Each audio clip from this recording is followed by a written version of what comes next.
1919 was a year of great change in our history. The onset of American Prohibition, the end of World War I, and the birth of Saburo Arasaka. From an early age, Saburo was heavily involved in the business his father had founded. As a young man, he quickly demonstrated the work ethic and natural talent becoming of an exceptional manager. That is, until his promising career was abruptly interrupted by war upon his doorstep. Saburo Arasaka enlisted as a pilot in the Nippon Kaigun, the Japanese Imperial Navy. By the age of 23, he had already achieved the rank of lieutenant.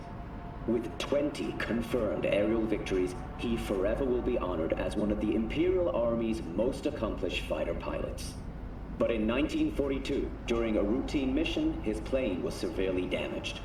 Yet, overcoming both grievous injury and a malfunctioning aircraft, Saburo managed to return to base.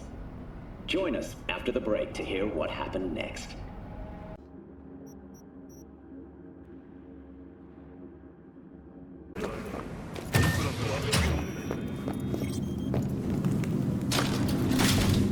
The injury sustained by Saburo Arasaka in 1942 ultimately proved serious enough to disqualify him from further combat missions. He could now only watch as the empire he defended began to suffer more and more losses, until their eventual and unconditional surrender in 1945. According to family accounts, Saburo, gripped by despair and shame, had resolved to commit seppuku, but then changed his mind at the very last moment. Why? No one knows. From the day he nearly took his own life, Saburo Arasaka has refused to speak about his wartime experience with anyone. He devoted his complete attention to one thing alone, his work. Following the death of his father, Sasai Arasaka, in 1960, Saburo assumed control of the family business.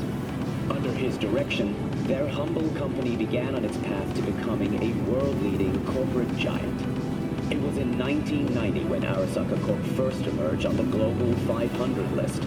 Then in 1996, after the collapse of the United States, it rose to number 2 in the rankings. At the most trying time in our history, Saburo Arasaka provided thousands of Americans with reliable work and helped us regain a sense of our former prosperity. For that, we will always owe him a debt of gratitude. Arigatou gozaimasu, Saburo-san.